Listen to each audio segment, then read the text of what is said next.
Hi, and welcome to the Graveyard Media Podcast, Episode 6, for the week of July 31st, 2017. I'm Sane Gray. With me are co-hosts Dawson. Hey, that's me! And co-host Thel. He's talking about me live on the internet. Good morning, Seattle. This is the best time of day. I don't know why you act weird literally every time. Who, Thel? Yeah, Thel. I don't know That's why you 'cause act Thel's weird. literally every time. I have a nice cup of Joe. Who, Thel? Yeah, Thel. Uh-oh. Yeah, I don't know why, but the stream dashboard is weird. always doesn't actually mute the first time I mute it, so that's cool. Yeah. Okay. So, who wants to start this week? I started last week. I can start. Yeah, I I never started start last week. because What I the fuck always are you ask you talking guys about? to start first. Yeah, you go ahead. So, I'll start with Atomic Blonde. Oh, you still that good. I've heard good things. Yes. Let's So. do this. So yeah, Atomic Blonde. Charlize Theron was great in it. Sure. I always have trouble pronouncing her name. Action and fight choreography was great. Good. Kind of as you would expect from one of the co-directors of John Wick. It's been a good year for action movies. It really has. I saw some complaints from people that the plot was kind of simple, and it's true that it was. It didn't really have the same It's a spy thriller. well, yeah, it didn't have the same Well, like here's the intrigue in the background that John Wick did. But that being said, it was like straightforward. It had a lot of great style. The use of music was great. It was set during the Cold War, like right before the Berlin Wall came down.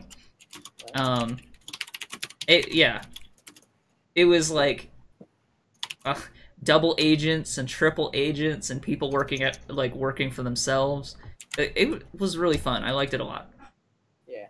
And Dawson, you were talking about how like you expected spy thrillers not to have like a kind of fixed plot. I feel like spy thrillers are the action movies they're supposed to have. That's true. Yeah, they're usually the ones that have the most convoluted plots, but Yeah.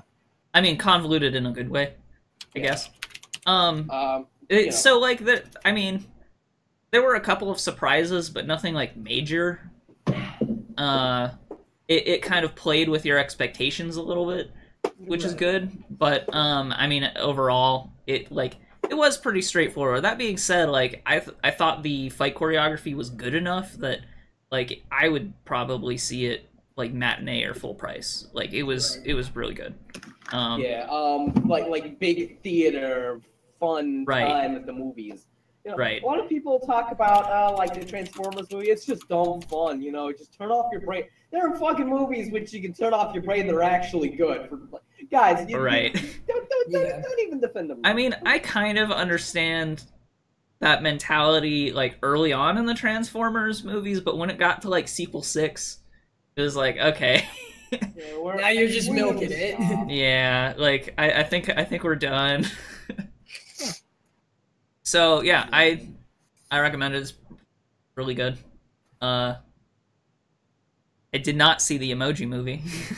I chose Atomic Blonde over that. So Yeah, you and just about everybody else. Yeah, I don't think anyone. Well, it we're gonna have to still talk beat about that. Atomic Blonde in the box office this week. Yeah, we're gonna have to talk about that shit. I ain't waiting.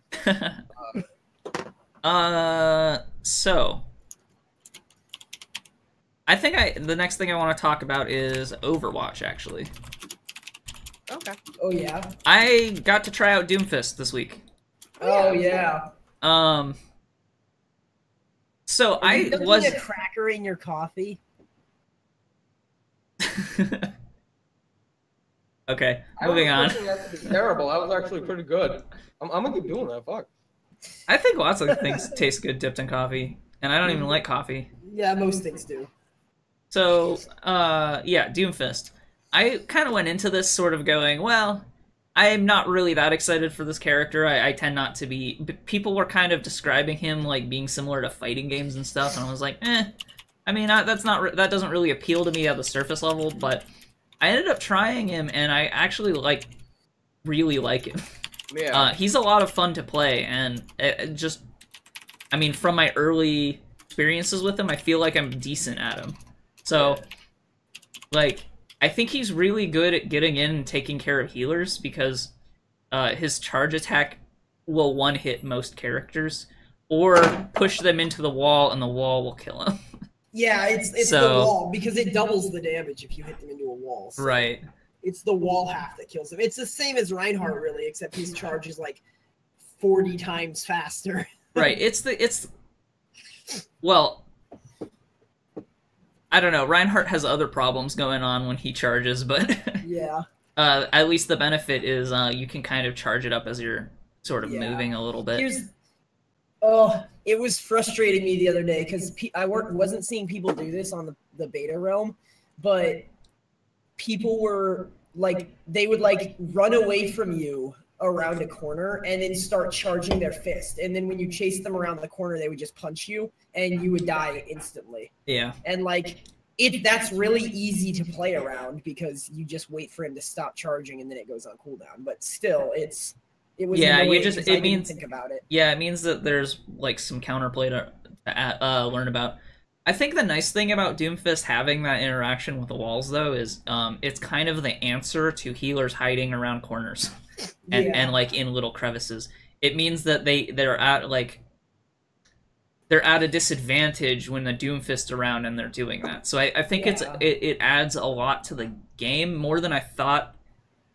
More than I was expecting from a character who, like, on surface level is just like running around with melee. Yeah, So- pretty much. I thought it was pretty good. I actually like him a lot. Did you get a chance to play him much though? Doomfist's interaction with the wall, his fists. No, not really. I mostly just played him in like a bunch of servers where it was just Doomfist. Oh and, like, yeah, a the bunch of other Doomfist only. Yeah, which games. doesn't give you a good like feeling of how he plays. Mostly whenever I got him, I Man. would send him over to Dawson so he could play him. When Yeah, or when I was playing with you, you you were just gave it to me. suggesting I do that, and I was like, that doesn't really give you a feel for how he plays because that's not a real game. And you're like, well, you're still getting mechanical practice. Now you're saying the same thing I said. Fuck you. Oh, Well, you still I are think getting there's mechanical practice, but here's the thing: I wasn't trying to get mechanical practice. I think I that see. I think the thing is, like, to learn how his abilities work, it probably is good because at least you are 100% guaranteed to get Doomfists. Get Doomfist, so you can try out all of his abilities. Then you have to try to get him in a real game so you can work out the strategy. They're kind of two components of that, so it makes sense to do both. Or And usually in the like when a new character comes out, I usually just sort of wait until it's cooled down, and then I pick him every time in quick play. Now, there is something I would like to talk about in Overwatch 2. Are we a little bit done with Doomfist? sure. Yes. Sombra! Sombra, baby! Oh my god! They did the like teeniest, tiniest, itty bitty little bug fix to Sombra, and she is like played in every fucking game now. And it had nothing to do with her damage. It had nothing to do with her usability. All that they did was make it so that her teleport works just like Tracer's teleport and Reaper's escape and Genji's teleport, where you don't get hit after you press it. It favors the teleporter instead of favoring the shooter. That's all they did. And now she's like, I still untouchable. think for Tracer it does still favor the shooter though, no, it because favors I've Tracer. died on the Tracer other untouchable. end of recalls. No. Yes, you die on the other end, but with Sombra, you would die like you would teleport to the location and then get teleported back and die because it favored the shooter. With No, the but yeah, like wow. what I'm saying is recall should heal you, and I would teleport and I would die and my corpse would be on where I recalled to, even though I was supposed to have healed. Like it still would occasionally do that. And I still see it happen occasionally. Does it happen to you that much though? When I'm playing Tracer, like it definitely happened. Like once I was going up against this Junkrat, and I like recalled, and then when I had reached my destination going back, I ended up dead in front of the Junkrat. Yeah, you ended up dead in front of the Junkrat. It like Yeah. pulled you back. Right. Yeah. So it still happens occasionally. with other ones too. But I think they just that probably hard-coded it a little bit stronger for Sombra, since it is sort of Since important she to was- her kit. Yeah. Yeah. Whereas it is important to Tracer's kit, but at the same time, like, I don't know. I think it's supposed to work that way with Tracer. Like, whether it does 100% of the time is debatable, but like, if Roadhog lands a hit scan hook on Tracer and Tracer teleports at the same time, it breaks the hook. Well, the hook isn't hit scan. Also, they It is. adjusted. No, it isn't. The hook has an animation, but it's a hit scan weapon. It still is a projectile. I know. Pretty it sure. has an animation, but when I mean, it has an animation, but it's still a projectile, I think, because it still has a movement speed. yeah, but I mean, I don't know. it's hard to explain. I read up on how Roadhog's hook worked. But either way, they adjusted how his hook worked recently, so if it breaks line of sight, it breaks anyway. Yeah. So yeah, exactly. that way it wouldn't have any, it doesn't matter anyway. Yeah. Speaking of Roadhog, rest in peace. I don't know. He's fucking gone. You were saying that they were thinking about some buffs to his survivability, which I think is probably good, because as it was really not fun to play around the character who would grab you and insta-kill you. Yeah. Like, nobody's it just afraid wasn't of fun. him, though. And so he's not effective as a tank. I'm afraid of him. I think the thing is, he was always supposed to be a soak. He still pulls people out of position. If they increase his survivability, then he would be he would be safer to go into them and stand in front of people. So like, I think that I kind of do agree with what the devs are kind of doing with that, because I think that it's not fun to be pulled and then having no chance to really like live. I think that his buffs are good. The thing is, like I think that the way that they're shifting his power is nice, but the little in between stage right now, he just plain sucks. Because if I mean, at the same time, you just walk away. At the same time, when they nerfed Roadhog's ult, everybody said the character was ruined, and then he still got popular, relatively popular again. So it's like, I don't know. People like the second he ever stopped being popular. I always thought like Roadhog. I mean, immediately after he was nerfed, everybody was saying doom and gloom, and they were acting like for a couple weeks, no one was really picking him much. But like that kind of always happens. If you have a big enough nerf that people kind of collectively think is really negative, then they'll all kind of move away from that character for a little while. It's kind of what always happens. Or a relatively minor buff will do the same thing. A character who is fine for the most part, and they'll do a small buff, and then suddenly everyone's playing him. It's just kind of the mentality of players surrounding buffs and nerfs. Here's what the change actually did. Meta. Like, Roadhog went from being able to one-shot every single character except for Reinhardt and D.Va to being able to one-shot one character, and it's Tracer. And Tracer can just recall out of it anyway. Like, I don't think he should be able to one-shot every character. Yes, that's crazy. But, like, maybe a 200 health character, if he lands his hook on one of those fast little motherfuckers. Nah, I don't know. I think that it's just not fun. It already puts you out of position. It already, like, has, like, strategic use. I do think they need to increase his other skills to compensate for him not being able to do that. But at the same time, any character who's supposed to be a tank should not be able to one-shot people. Period. Yeah, and not only that, but like that's how I look at it. Hook would be really, really good for like taking a character and pulling them into the middle of your team, so the rest of your team can just melt them, rather than pulling the character to you so you can just kill them. Right. You know. The thing is, Roadhog. Here's the design philosophy. He's the type of tank, because it's a PvP game and it doesn't have taunts, right? There's no way that you can force somebody to attack you. It's not possible. So Reinhardt has a shield to block for the rest of his team. D.Va can pop projectiles to make sure her team can't get shot. Orisa has a barrier. Winston has a bubble shield.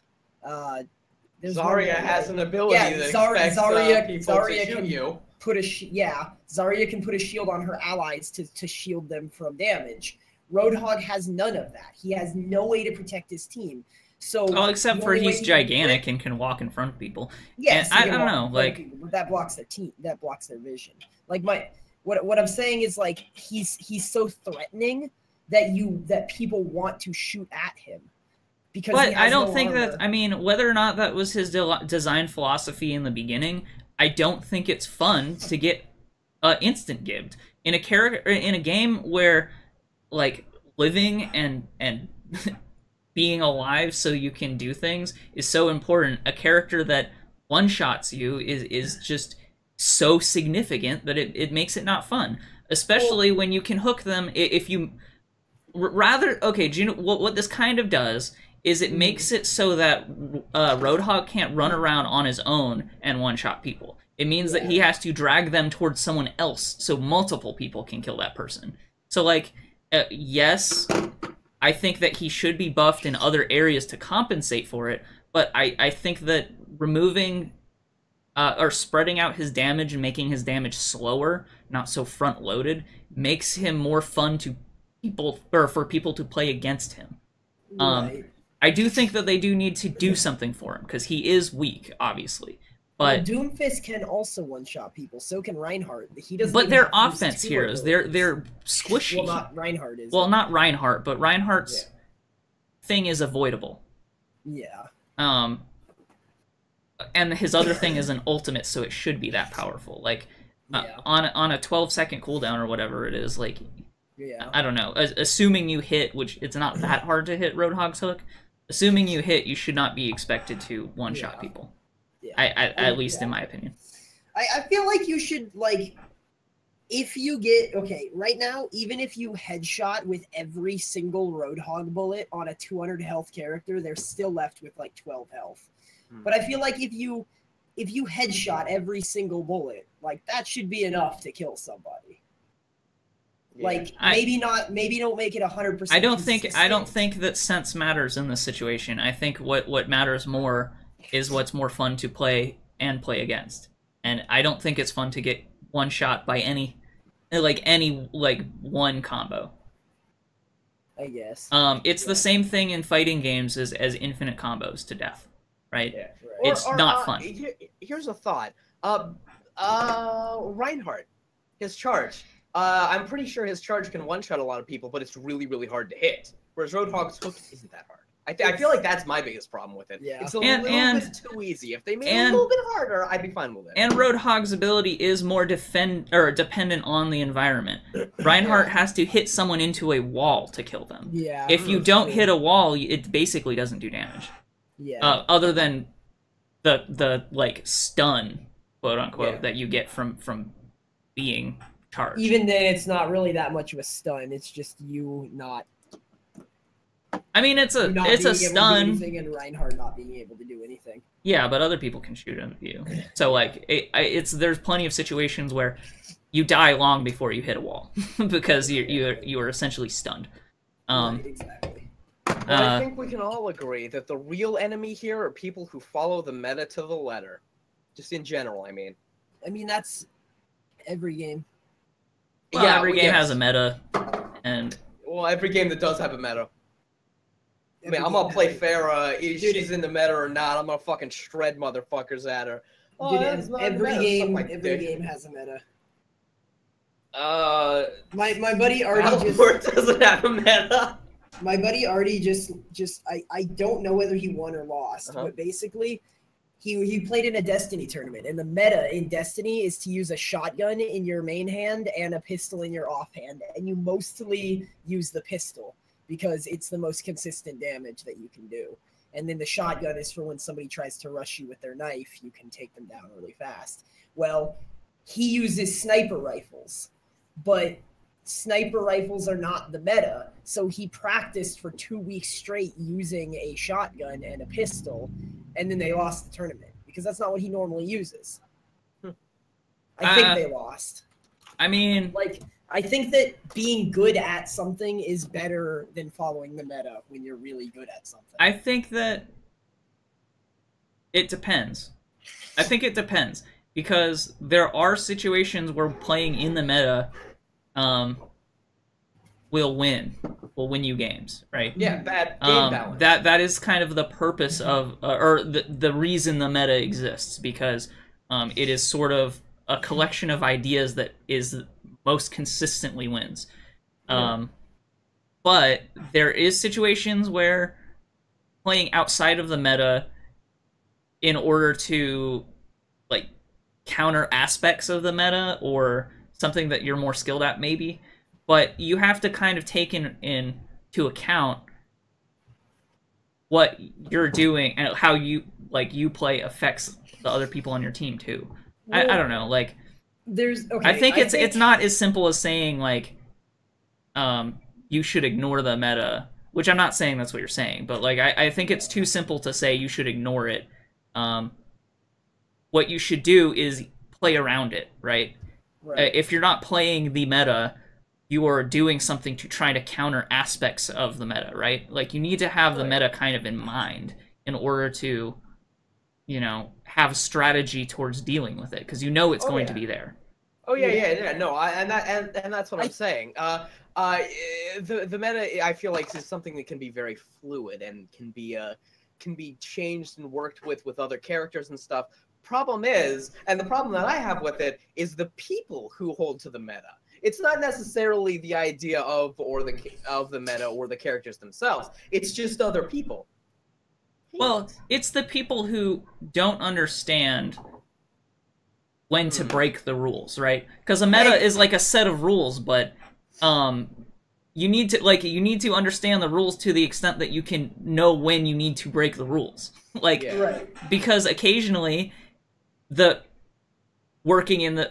usually working in the meta will probably net you good results, but occasionally breaking the meta at specific times will win you games. So you need to know when to deviate.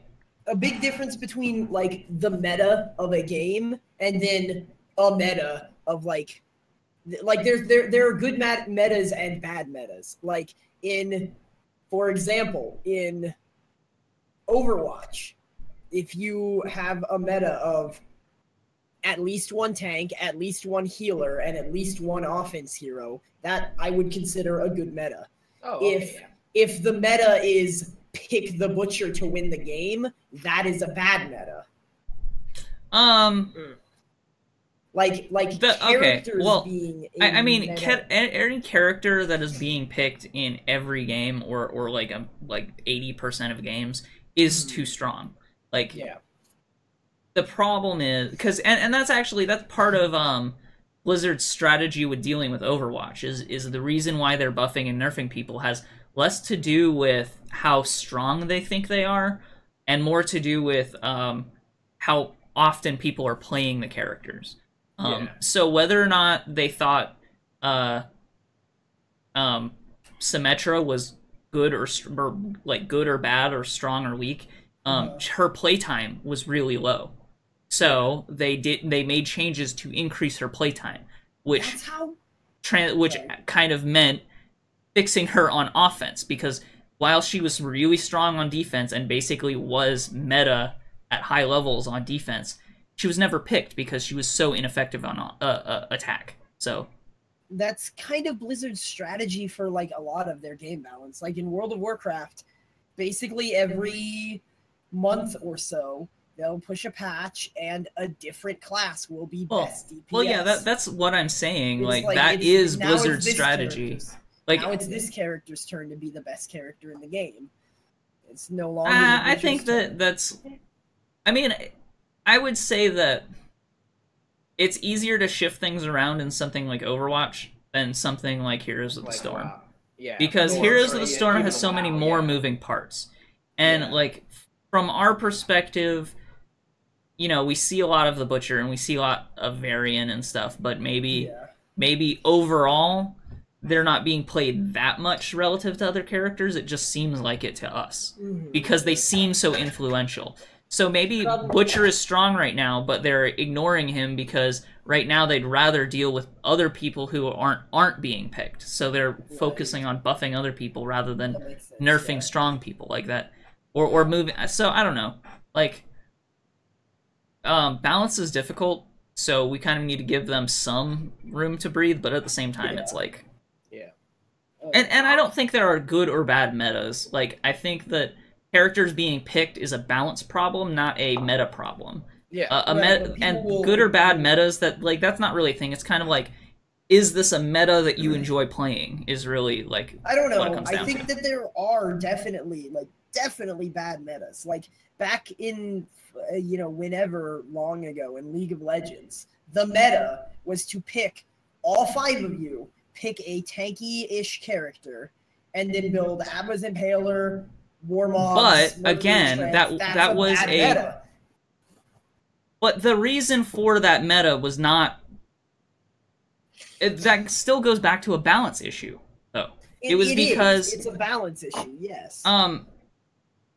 But it's still. I don't know. But at the same time, like maybe you were someone who only liked to play bruisers, and you didn't mind if everyone in the game was a bruiser. To them, it could be a good meta. So like that's what I'm saying. But metas aren't good or bad. It is from your perspective, it might be good or bad, but to I don't know, me or someone else, it could be good. Like, but any situation that forces or that causes people to overwhelmingly pick one character or one role is a bad balance problem. Yeah, that's kind of what I'm saying. One of the things I sort of feel like, and I sort of shit on people for being the meta in like Overwatch, is because honestly, and this is like a wide fucking general thing. I'm not like talking like some of the other big ones, but Overwatch has pretty good balance in comparison to a lot of stuff. Yeah. They got there's a lot of stuff that's just like basically mid fucking line. I would say that Overwatch is probably one of the better balanced games that I've played. Yeah, absolutely. Just in general, I mean, that's why issues with specific characters are so glaring. Because and that's why I have a big problem with everyone like having to stick to the meta just because of the fact that it's like, well, this character is also really good. It may be out of meta right now, but it also can be really fucking good. Well, actually, have you ever seen the tier list for Overwatch? Yeah. It's actually really funny because there's like one top tier character which is Lucio. Yeah, which is like Lucio, and I think like 90% of the rest of the characters are in the middle, and then there are 2 bad characters, I think, or like out of meta characters. I don't even remember who they are. I think it was Reaper and I don't know why. I think it was Reaper and Reaper was in the middle. Yeah. I don't know. I think he was. I think that's why they buffed him, because he was on the lower end of the tier list that I saw. I don't know. But it's like Lucio and Reinhardt are always near the top. Then there's middle with like almost everyone else. I think Orisa was pretty successful with what they wanted to do when they released her. I mean, I think that I've seen a lot less Reinhardt since Orisa came out, and it's not even like people are picking Orisa instead of Reinhardt. It's just people are realizing you don't have to have specifically Reinhardt. You know what I mean? I think people still think Orisa is weak though. Yeah. This is not real. Well, I mean, I don't really know how I feel about it, really, because I have sort of mixed feelings about where Orisa is at. But I think that from what I've heard other people talk about, I think a lot of people consider Orisa to be weak. I don't know. So she seems good for long range and poking. Yo, I just want to like put a disclaimer as we continue. We ain't fucking in the Platinum League, by the way. We ain't the big fucking Overwatch like victorious motherfuckers. Yeah, we're not the greatest people at Overwatch. Hold on, I'm gonna say not the best of the game. We don't know how good we are at Overwatch because we never play ranked, because Thel is obsessed with making his ranking go as low as possible instead of as high. No, we refuses to play ranked unless he wants. We placed last time. We placed last time, and Thel and I placed gold, and you placed platinum. No, I placed. You guys placed silver, and I placed bronze because I had tried tanking my rating. Yeah. Oh, is that what? I thought Dawson placed gold. I placed gold. Oh, okay. Yeah. But yeah, and I placed silver. Legit. That was like the last time I was trying to do No, that. I think you also placed silver. You just placed lower than I did. But I think we were no, both you still guy plays silver. silver. No. I'm pretty sure it was Fell bronze. definitely plays bronze because he Yeah. lost a bunch of games on purpose because Yeah. he's a fucking shitter. Yeah. Well, in the last set that we played, I don't know, whatever. That's Yeah. not the point. It's The point not is easy. we are not the We're best not at the best- Overwatch, we're not but fucking pro Overwatch people, man. anyway, that's kind of my thoughts. Do you want to move on? Sure. I have okay, so I played Children of the Zodriarch. Children. Hold on, I need to Arc. Google this fucking game so I can Okay. remember what happened in it. he's changing the. Yeah, I know. I don't remember. Did either of you guys get a chance to try it? No, I didn't get a chance to do I fucking forgot. shit this week. Okay. Well, so this game is a turn-based tactics game with dice and card elements. I really enjoy it because it reminds me a lot of Metal Gear Acid, which is a PSP game from 2000, I think, that point in time, roughly. Yeah, that sounds about right. I really like it PSP because was a thing. it's sort of like layered it has layers of different strategy. So in addition to like movement and placement that you would normally get in tactics games, and it has like a backstab feature, so it is kind of like Oh, so facing is important. yeah, facing is important. And well, not so much all facing, but definitely back. And Right.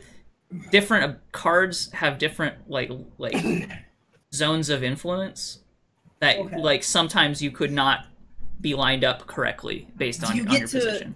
Do you get to build a deck too, or So initially you are given a deck and you are given dice. And it's kind of it teaches you how to play over time. Eventually they start awarding you cards, and then you can sort of alter the cards in your deck, and they're basically your attacks or healing or like status effects. But movement is always done just on its own. And then you also have the card layer, which is like your abilities that you can use. And then on top of that, you roll a set of dice for whatever card. And I don't think you get to choose how, like, which set of dice goes with which, but I think it'll just randomly give you a set of dice right? for each roll. And then you roll your set of dice, and you can choose 2 to re-roll. And based on the like what shows on the dice, you'll either get damage buffs.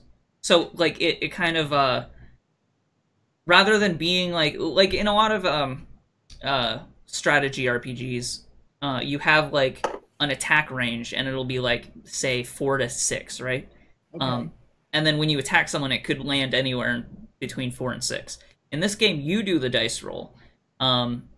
So for every facing like attack modifier, it does that much more damage. Okay. There's also hearts which will heal you, like, and there's different levels of each dice. So there's like a first level dice and a second level dice. So like the second level dice will heal you more. And then there's also stars, which will activate special effects on the cards. Stuff reminds like me of- piercing. Go ahead. Of the Curious Expedition. Did you play much of that?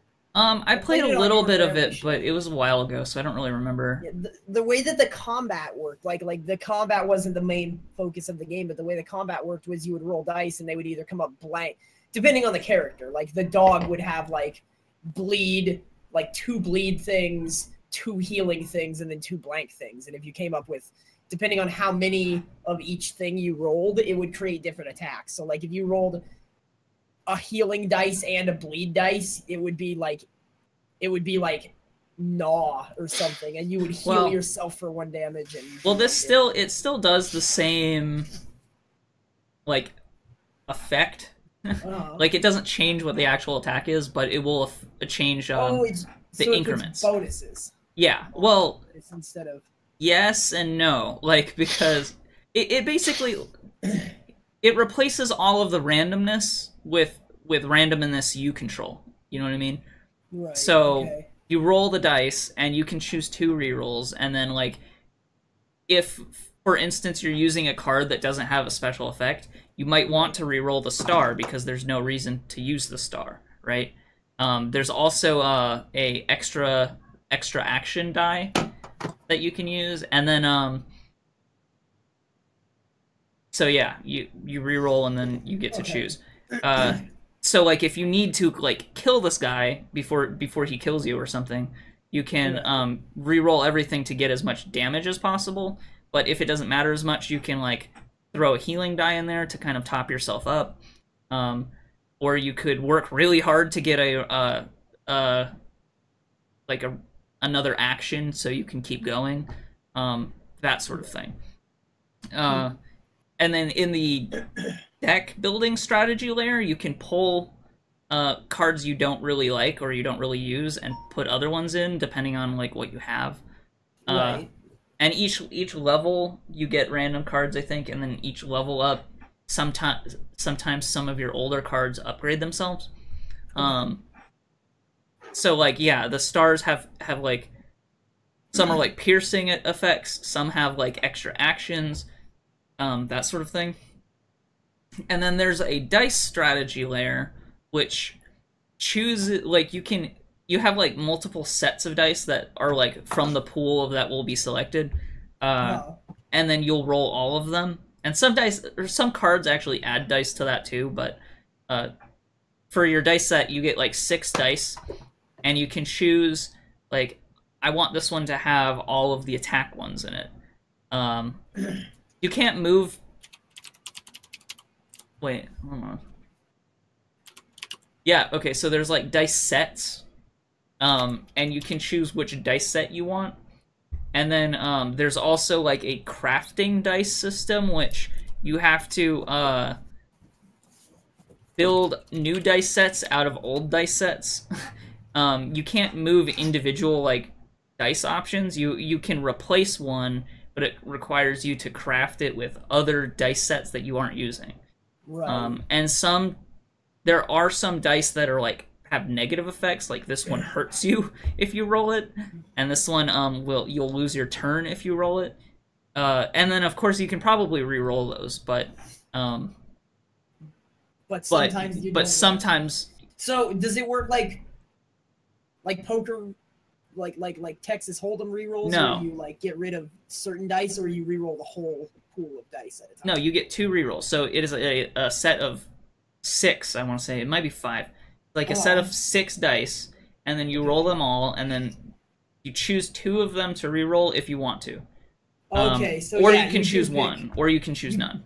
You pick the dice to reroll. Right. So like if you get a specific die you don't like, you can reroll that one. Okay. Yeah, that's what I was thinking. But if you have a dice set that has a -1 in it, you might not want to reroll because you could get a worse. You could get option. the negative. So Right. you can only reroll one. Can you reroll one die and then reroll it again, or do No, only get you have to choose? do all of the rerolls at once. Okay. So you can choose 2, 1, or 0, but you have to reroll all of them once. That's pretty cool. Is it like a pretty story-driven game, or is it more of a roguelike? It is very story-driven. It has a very linear campaign. You can go back and replay missions, but at least to this point that I've played, it is not like random in any way. It is a linear story, which is kind of nice because I've played a lot of those like kind of random games. And actually, I wouldn't mind a like more roguelike version of this game, but I think that it is kind of nice to have linear stories occasionally. So I'm happy with it anyway. Exactly. Yeah. Is that it? Have I played anything else this week? I think that might be it for me. Have either of you watched or played anything? I know that you've been really busy this week, though. Really weird question, but I have like sort of a theory running. Both of you throughout your entire lives so far, have you ever had a friend named Jeff? You should know that Dawson has had a friend named Jeff. Yes, sure. he has. Yes. Shane, have you? Gimno was named Jeff. Oh shit! Fucking shit, it's Okay, true. so what's your theory? Okay, my theory is that at some point in time, because I also had a friend named Jeff, you guys didn't know, I knew him back in like fucking junior high elementary school. But I assume, my theory is that at some point in time, everyone has had a friend named fucking Jeff. Yeah. Jeff is a you know very why? common name. That's because Jeff is a common name. No. Here, this goes along with my fucking theory. But it's always like a friend. It's not like an enemy named Jeff. But everyone has always known like a piece of shit named Forrest. I've known like 3 Forrests that were a piece of shit. I've known Forrests, but not very much. And I can't remember a Forrest that was a jerk. I knew a Forrest in grade school. But you live in Oregon. Of course people are named Forrest up there. He thought he was smarter than everybody else because he was, so he wasn't that much of a jerk. He just actually was smarter than everybody else. Nothing personnel, kid. Yep, yeah. So what the fuck are you... Alright, maybe I just knew some bad fucking So why have you Forrest. been sitting here thinking about Jeffs for fucking ever? I've just been sort of running a theory. But... Well, I suppose. Okay, so I suppose the Jeff theory is coming to a fruition. We're running into good Jeff territory currently. I mean, okay, but the Jeffs that Sane and I know, we no longer talk to. Yeah. I mean, okay. Our Jeffs have they kind of abandoned- dicked us over. They abandoned us for their social Shit, you're clauses. fucking right. One of them for the furry fandom, and one of them to never talk to anyone ever again in his life. One of them to become the Suka Blast. Okay, we're Yeah. getting really off topic here, so maybe we should let's move on. rein it back in just a little bit. Like, let's go from here to like here. So yeah. Now discussing Jeff. So is there anything anyone wants to talk about before we go to break? We're gonna save the Emoji Movie to break, so I'm fucking. Well, yeah, because the next thing that we're going to do is the news. News. Anyway. Okay, so in that case, why don't we come back at 5 even? Okay.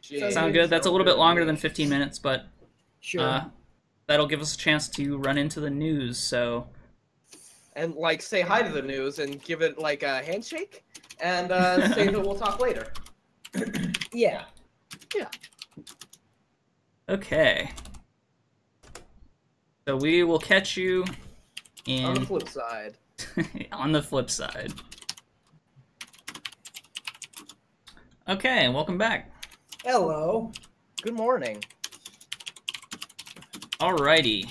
So we're gonna move right into the news. Yeah. Why don't we start with movies this time? Yeah. Okay, so here's the thing. Before we get into the Emoji Movie, there is something that I didn't get to talk about last week that I want to talk about this week. Okay, that's a good idea. Where was it? Hold on, I need to... So anyway, pull it about up. Spider-Man. Was it Star Trek? It was, in fact, Star Trek. Oh yeah. Mm-hmm. A series that invented the term Mary Sue is back again. My name is Michelle Burnham. I am Spock's half-sister, and I am the runner-up to a captain on my own ship that was there before the Enterprise. That's right. I am a beautiful woman who might become captain, whose captain thinks that she would be perfect for a captain when she inevitably dies or retires or goes away or something. I can't wait to fight those evil Klingons. Are you telling me that she's both Janeway 2.0 and Spock's sister? With a little bit of Riker in there, my friend. You didn't even realize that until I mentioned it, did you? Don't even say with a little bit of Riker in there, my friend. That makes her sound good. Yeah, Beardless Riker. Yeah, beardless Riker in there. With a little bit beardless Riker. No, like because like the trailers, every time it's like, you're going to make a good captain there, Laura Sue. You're going to make a good captain when I am gone because the cancer has gotten to me or something. The sad thing is we were already having a lot of reservations about that character in particular before we heard this news, and this does not help the impression that it's just a cash-in. Is Laura Sue her real name? No, her name is Michelle Burnham. The character or the actor? The character. The actress is named Sonequa Martin Green. Okay. Interesting. So yeah, I don't know. That I hope, man, I really hope it does well and it's well written and it's interesting, but man, it is not looking good. I mean, that like having a unbefore talked about sister of Spock like is a kind of stretching your suspension of disbelief, but you know, especially since like Spock was not exclusive to the original series. He was in like a lot of other Star Trek series. Well, so, like, he was in the Next Generation a lot. Was he? He was in the Next Generation for sure. Yeah. He was in the Next Generation movies, the first one. No, he was in the series too. They talk about him all the time. Anytime something's going on Romulus, Spock is involved because Romulans like Spock for some reason. Are you thinking about that ambassador guy? Which is a totally different person than Spock? No, it's Spock. I'm telling you. I don't remember that at all. Yeah, not me neither. I could be wrong, but I totally don't remember that. Yeah. I don't remember Spock being in the Next Generation at all. Because the Next Generation comes like maybe years afterwards. Like, straight up. What? He was in the movies. Yeah, he was in the movies. Yeah, he was in like the first movie. Okay. Movie because they went. He wasn't in it a bunch. The only reason I thought he was in it a bunch is because these are like the last episodes that I watched of the Next Generation. He was in 2 episodes in season 5 that were about Romulus. Starfleet there were rumors going around that Spock, who was a legendary Starfleet officer, because they have defected to the Romulan Empire. So Picard went to Vulcan to talk to his father, and yeah. Okay, well, I mean, but Vulcan's still. For a long time. I would not say a lot, but okay, he was in it. Cool. Yeah, I don't know. The new Alex Kurtzman, the brainchild behind Transformers 2, said, and I quote, telling Comic-Con audience, "We're aware. You'll see where this is going, but we're staying consistent with the canon." Which, I mean, the last time he made a movie that stayed consistent with the canon is he just made a new fucking universe where he could do whatever he wanted. I don't know. I mean, I'm the more I hear about it, the more I'm worried, but I want it to do well because I think that right now is a good time for more Star Trek. But I agree, but I feel like right now it's a bad time for Alex Kurtzman, and just because he's a bad writer. I think we'll see. I was the only one who was even who even remotely thought that trailer looked decent. I thought it looked. I was mixed on it. Remember, there were things that I didn't mind about it. Yeah.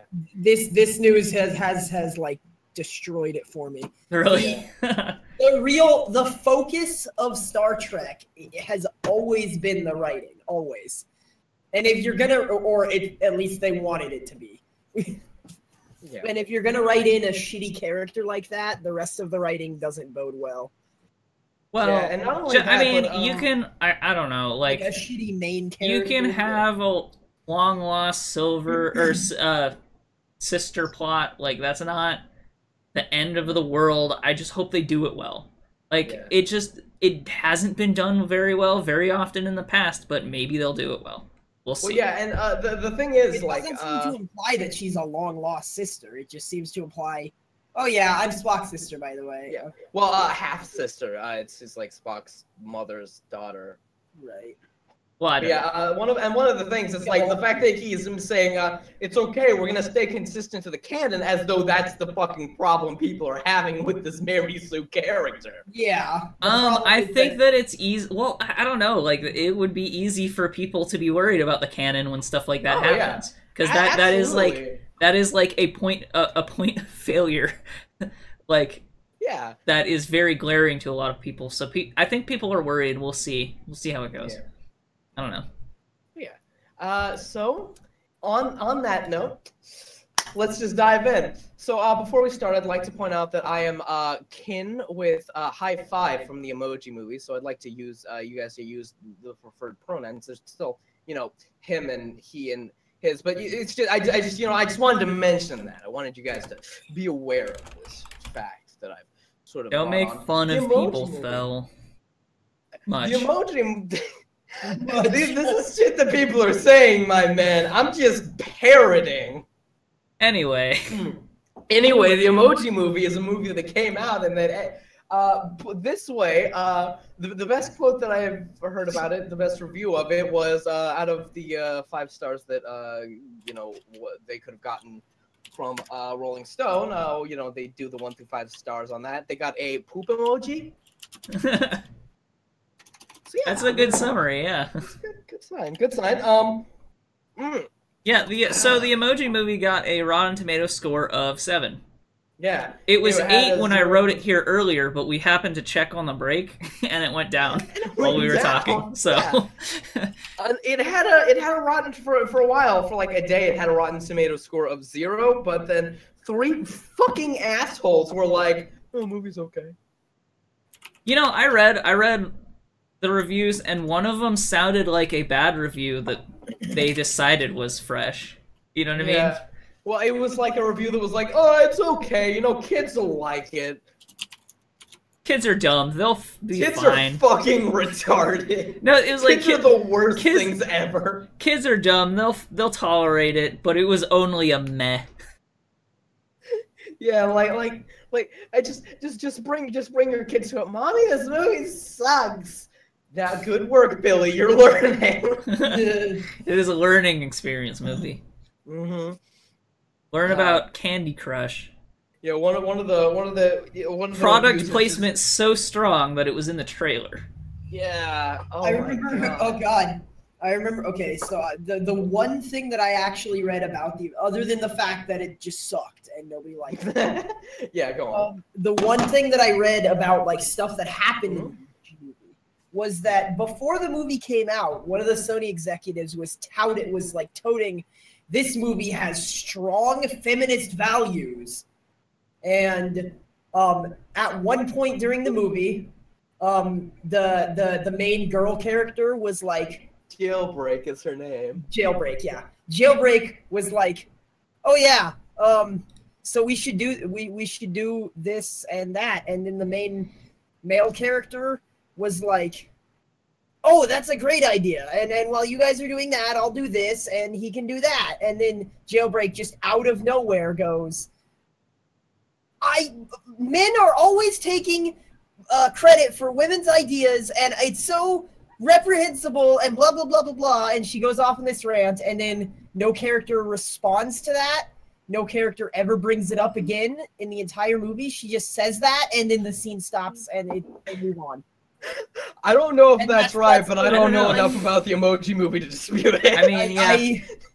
No, like that's I don't know if it's right either. I didn't see it, but like that's what I read, and like obviously I kind of summarized that one. See, the thing about having feminist values and whatever, that's fine. Just don't hamstring your writing and make it like glaring and obvious. Yeah, that was bad. like, it was like super ham-fisted, and it was also like one thing in like the movie, and then it was never called attention. Like it's not like they argued about it or anything. It's just like out of note, like. She made a plan, and then he contributed to the plan, and she was like, "I can't believe men are always taking ideas from women," and then that was it. Wasn't there also like a scene where she like literally breaks through a glass ceiling, like literally? I don't know. I didn't. I feel like I feel like I remember hearing that, but I could be wrong. Oh, but that would be funny. I don't know. One of the things that I've heard a lot about is that when I say this is not like a positive thing. You're gonna have to bear with me. It's like Wreck-It Ralph combined with the Lego Movie. In that, it literally, if it's not stealing from the Lego Movie, it's stealing from Wreck-It Ralph. Yeah, that's right. That's the other thing I heard. I heard that Jailbreak, spoilers. Straight up ripping fucking out. I read that Jailbreak used to be a princess, but she decided to get rid of all that girly crap for a more punkish attitude or something, and she got all glitchy. So like Wild Style? You mean that character that keeps changing her name like every 5 minutes? Is that even your real name? No, shut up. Yeah, exactly. Yeah. Like literally, awesome. She was exactly like the character, I can't remember her name, Sarah Silverman. Oh, in Wreck-It Ralph. Oh yeah, that too. Wait, she used to be. What was her yeah, name? That's right. She was like she was the princess in the card, but that wasn't even like she chose. That was like a different thing. Like yeah, I did hear about the thing like she was just like a character in Wreck-It Ralph, but honestly, I still feel like they weren't stealing from Wreck-It Ralph there. They were stealing from the Lego Movie there. This is the hot emoji movie discourse. No. They weren't stealing from fucking Wreck-It Ralph there. They were stealing from the Lego Movie on that one. Let's argue about which points in the movie stole from Wreck-It Ralph and which points stole from the Lego Movie. Yeah, that's the real hot fucking topic about this shit. But depressingly, it took second in the box office behind Dunkirk with 25.7 million domestic. Yeah. So it beat Atomic Blonde, that movie I was just talking about. Yeah. It took second in the box office, but it barely made half of what it cost to produce in the opening week, right? Yeah, but that was like in the opening week. Hopefully it like falls off really hard. Yeah, I don't know. Now that the reviews are all in, I could see it not having any sort of tail. And I agree that it definitely could have like 0% of like a tail and like no one goes to see it. I think that the one disadvantage or the one advantage Emoji Movie has is I don't think there's any other animated films playing right now. Yeah. So the thing that people are taking kids to, like you're kind of your only choice is the Emoji Movie right now. Yeah. You're taking kids to fucking War of the Planet of the Apes, a movie that's been described as a that has kids in it. There's a kid. Yeah. There's at least one human child. Just take your kids to see Atomic Blonde. Here, Billy, this is what it looks like when lesbians have sex. True, it did have a lesbian scene in it. Hey, like what I like. But that is really depressing. And if this movie makes its money back, the Sony executives that were the type of people who looked at the idea and the script that was like for the Emoji Movie and thought, yes, they will think, we managed to make exactly what it cost to produce in one full year. We should make another one. What if they secretly made more money from product placement? Crazy. What if they don't care if it does well? It's just Candy Crush gave them so much money, they don't care.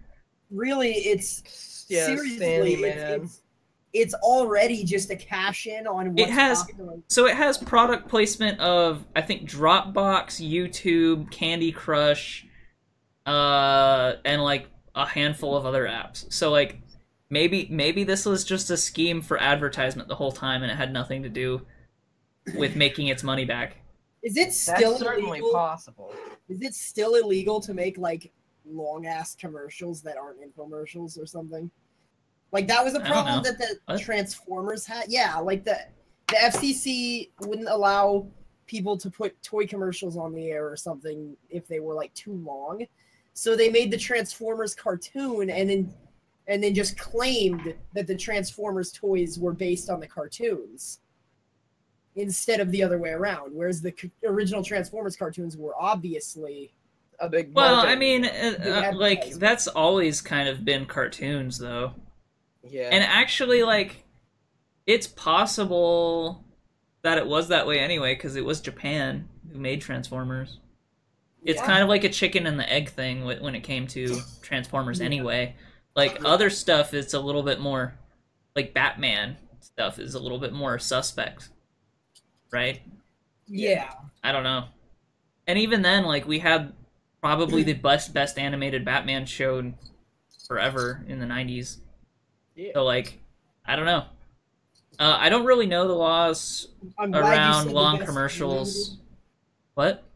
I'm glad you said the best animated Batman show because nothing will ever top good old Adam West. Straight up, Adam West is the man. I never liked Adam West Batman. I don't know why he's so much fun. He is a comic book man. Good, leave, Dawson.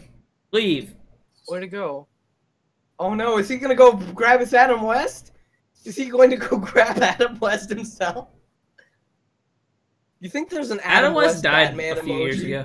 He did. I was looking for him, but I forgot that he died, so I was gonna get him. Oh, here's a good segue. Speaking of Transformers, Oh no! Oh, yeah. John Cena is joining the Transformers spin-off Bumblebee. What? There's going to be a Transformers spin-off, and it's going to be... And John Cena is involved. What does it say? Oh, he's starring. No, wait. He's not starring. Hey, Bumblebee, it's me, John Cena. Radio noises. Can we Cool, just talk kick ass. a time that John Cena was in something way better than Transformers? Scooby-Doo? Scooby-Doo. Yeah. The gang Why was was he gonna there? get rolled over by a fucking boulder, and John Cena He just, just showed the just fuck fucking up. Chris Redfield's the boulder off a cliff for them. While the John Cena theme Yeah, like- begins to like- fucking Like play. he just jumps in from over a cliff. John Cena's fucking, and he just like punches this boulder off a fucking cliff. Mystery Inc. was the best Scooby-Doo series. I don't care what It's anyone. so fucking good. Oh Jesus! Holy shit. They made another. They fucking made Cena. another one in like obviously this was like co-produced by the WWE. They made another one where they have like wacky races, but with WWE together. And apparently it's really, really good. Does it still have Suffering Dracula in it? Because that was the best No, part. it doesn't have Dracula in it, unfortunately. Just Dracula's entire life being destroyed before his very eyes every single second of that movie. It was No. truly the greatest tragedy. A story about Dracula just putting his trust in the wrong people and then ending No. up fucking dead because of it. But I'm pretty sure from what I've seen, like, The Undertaker's in it, and he like Just wears Drac- those yeah. he wears those fusion earrings with Rob Zombie because he drives fucking straight up Dracula. Okay, moving on. Not quite okay. Okay. Let's stop talking about Scooby-Doo for half an hour. But Right. The Emoji Movie, though. So the director for this Bumblebee movie is going to be Travis Knight, who directed Kubo. oh, Travis Knight is getting into the big time? And it's What? the script is written by Christina Hudson, who did Shut In. I don't know what that is. Travis Knight's getting into the fucking big time? Apparently. Shit, maybe he's just trying to pay for Leica. Maybe the Nike money went out. Yeah, maybe he just No, went to no, go this fund is really fund weird. like Like, Nike or yeah, fund yeah, Leica. Yeah, this is really weird just because of the fact that, like, he got into this shit as, like, an artistic passion project because he had a shit ton of Nike money. Like, all right, let me explain. I know a lot about this because Leica Studios is, like, 2 towns over from where I live. Plus, they're really good. Yeah, I'm kind of surprised about this. Travis Knight legitimately seems like he does this as a passion, and well, like, maybe he likes Transformers. I mean, Maybe he's like, man, I'm gonna do this to make it good. 'Cause yeah, I'm I tired don't of it know. being bad. Yeah, maybe, possibly, and also there's shit, what was it? Fucking David Fincher doing World War Z 2. What the fuck is going on? What? Maybe Also, I don't know how Maybe- Travis maybe- Knight's well, going to do. okay, without so here's being, the like, thing. okay. They're so the spin-off is their plan to turn Transformers into a cinematic universe. So so maybe they wanted the first one to be good. So they got someone good. Well, here's the thing. One of the things is, like, Travis Knight, I don't think has, like, ever worked with. Travis Knight was the studio for, like, all of, like, his movies. He was the bankroller. I'm glad I Also- opened another drink. Also, Bumblebee is going to be a VW bug. Apparently. That's cool. At least for the first 5 minutes until he becomes a Dodge Charger again, probably. But I mean, if this is a good Transformers movie, that's fine. Like, if it's good, then that. Like, if it's good, then good, right? Yeah. Like, I ain't out to hate shit. I actually do like Transformers, not like the movies, but just Transformers in general. Right. Yeah, I do too. I think it's pretty cool. And Bumblebee's a neat concept because he can't talk, but he has car radio because they turn into cars. I don't know if that's always been his thing. Or... I'm pretty sure it has. Well, it was in the movies, so I don't fucking I think know. it was a movie thing. I don't know that it was necessary. I don't know one way or the other. I have absolutely no fucking idea and cannot speak on this. So there's a teaser, a first promo image for Deadpool 2, which features Domino. Well, I mean, a first promo image, there was also that thing. This is all we know about her. Here's something interesting about Bumblebee. Bumblebee's original carnation was a Volkswagen. Okay. Yes, I knew that. We gonna get fucking Megatron's original incarnation, just a fucking gun. I want that shit, man. Let Megatron be a gun. Megatron died. Oh yeah, that's right. Optimus Prime fucking killed him. Yeah. Just straight up brutally murdered. I don't remember what happened in the, or I don't know what happened in this latest one, but. Oh yeah, maybe. Being mute was just a movie thing. It's like so anyway, here's Domino. She's on the screen. I don't really know much about Domino, actually. Me neither. But she's laying on a Deadpool rug, so that's cool, I guess. I don't know much about Domino either, except that she's all of the cute. fluids from his body just for a picture pose, and then he's gonna like pop back up and say, "All right." Well, he is Deadpool. That's all I wanted to say about that. You know. Basically, probably going to be good because I mean they're basically letting Deadpool get away. I with whatever didn't the fuck they want. actually see the first Deadpool movie. Is Cable in it? Really? What? Yeah. How? Because I don't fucking see movies. Well, you do see some movies. I'm surprised that that wasn't one of the ones that you did see. You know who I see movies with sometimes?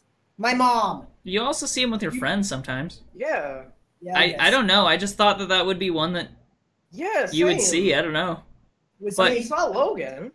I did see Logan. Yeah. So I mean, like, I don't know. No, well, you'll have to see the. We'll have to watch it together sometime because that's that movie is dumb in the best way. And also, no, Cable was not in it, but they want to have Cable in the sequel. In fact, they actually said, like at the end credits thing, it was like Deadpool getting out of the shower. He was like, "Oh yeah, by the way, Cable's gonna be in the next one." Yeah, they had a the end credit scene was a reference to Ferris Bueller's Day Off. Yeah, Ferris Bueller's Day Off. Thank you. And he I don't just know why I straight up said, "By the way, Cable's gonna be in the next one." Yeah. I think it was more like, "Hey, we're trying to get Cable in the next one." I think is what he said. It was like Cable's gonna be in the next one if we ever make a next one. So you know. Speaking of Ferris Bueller's Day Off, there was a reference to that in the new Spider-Man movie too. And the actor cast for Deadpool 2 is Josh Brolin. Huh. The actor cast for Cable in Deadpool 2? Cable in Deadpool 2? Yes. Okay. I feel like Josh Brolin wouldn't be bad. It was like he's the guy who plays Thanos, also, by the way. Yeah, all right. That's fair. I think he'd make a good Cable. Yeah, final boss of the Marvel Cinematic Universe, a purple grapefruit. Let's see what else he was in. He was in Sicario. Yeah. He was real good in Sicario. He was Dwight in Sin City. Yeah. Sin City 2, I forgot that. Or was Dwight in both? I forget. I just looked up Cable to see what he looks like, just to make sure that this guy would make a good Cable. He definitely would, as far as he definitely looks like him. That's for sure. Yeah. And I just remembered that Cable is fucking Cyclops' son, which is the weirdest shit. Alternate timeline version of Cyclops' son. Yeah. Alternate timeline from the future version of Cyclops' fucking comic books. Also, it's not the same version of Jean Grey. It's like a clone of Jean Grey is Cable's mom. So there's that too. It's something like that. I might be wrong, but I think I believe it's an alternate. You might be version wrong, of Jean Grey. depending on the fucking incarnation of Cable. I think or it the is writer. I think it. Well, no, I think that there's only been. Like I think Cable is a Cables little and- bit more close to continuity Well, because he's so continuity breaking that Yeah, they because- like focused on making him not super broken. Because That Cable works. is able to, like, because Cable can both time travel and apparently alternate reality travel. There is Well, a Cable. The funny thing Cable- about Cable too, well, because they've Cable established 2, Cable harder. they've established in Marvel comics that there are like alternate realities that are branched from different timelines. So when you change the timeline, it doesn't like get it moves that from the current timeline to an alternate reality timeline, but it That's still like- It just exists. gets fucking more crazy, man. It's kind of that's. Well, kind of actually, good. it makes it simpler because it means that not only do you fix the normal timeline, but you can also go back to this one. Unlike in DC, where it's like a little bit more complicated. Yeah, like the This one, it just pushes Fox- it over there, basically. Yeah. Yeah, like in DC, it's like, oh, we went back in time. Now everything's different. Now we have to go back again, make it different. But with Marvel, it's like, all right, straight line. Oh, I'm going back. Oh, there we go. They're more like, No problem. Yeah, exactly. The funny thing about, and then DC, it's like, oh, Flash changed history. We have to reboot. Again. New 52. Yeah. It's fucking that is one of the things about DC. It's like shit. Oh yeah, that shit hasn't been canon for like. Oh, actually, 12 and right years. now the canon is being even more muddled because Dr. Manhattan from The Watchmen is fucking shit up now. By the way, in case you were wondering what's happening in DC right now. I don't wonder what happens in anything in comic books anymore. Fuck. Alan Moore is shitting in his grave and he's not even dead. I don't think Alan Moore cares about that. What? Are I you think Alan Moore is on suicide watch. At this point, Alan Moore That's cares exactly what he didn't want to happen. Yeah, Alan Moore cares too much about this shit. Oh yeah, Alan Moore is pissed. He made the Watchmen. Eternally pissed. He made the Watchmen because he hates superheroes more than Fell. He wanted to fucking reinvent comic books as the medium and turn them into something a little bit bigger. And then it just fucking reverted on his ass. He had like made a little bit of headway. Yeah, And then everything just went up to shit creep. and then he was like, "Fuck it, I guess I'll just write a comic where Cthulhu." actually, he tentacle fucks released a bitch." thing and he says, I don't really care. I stopped paying attention to comics. Uh-huh. Yeah. Yeah, what was like, I don't really care. It was like, I don't fucking give a shit anymore. They can do whatever the fuck they want. I don't even own that shit. I want to die. I want to die. Just kill me in my misery. I hate comics. Man, that poor bastard. I'm so sorry, Alan Moore. I'd be a fucking crazy Oh, I guess this businessman, is too. even older than that, and it was more of response to the Constantine stuff. Oh, Yeah. So this is a bit older. This is a reaction to something older, but there is like a post-watch. Like they were talking about the post-Watchmen. Oh, this was 11 months ago, so yeah, this would be current. Okay, alright, yeah. you know who I've always liked? Speaking of Constantine, Constantine? Keanu Reeves. Oh, yeah. Eh. I like Keanu Reeves, and when people said What? he was back with John Wick, I was so excited. And then I never saw John Wick. Yeah, you did. Fuck you. I forced you to watch I it. did, yeah, but I didn't see it when it was like relevant. Alright. Well, you saw it when John Wick 2 was relevant. Mm-hmm. No, excuse me. Did you Just ever a see thought. John Wick 2? Yeah, he did. Well, sort of. He sort of saw John Wick 2. How do you sort of... Was he drunk? No, it was just kind of fucking up for him. And he didn't get to watch it all the way. Oh yeah, I was like real pissed. Yeah. Basically, he was pissed off. Angry at John Wick 2.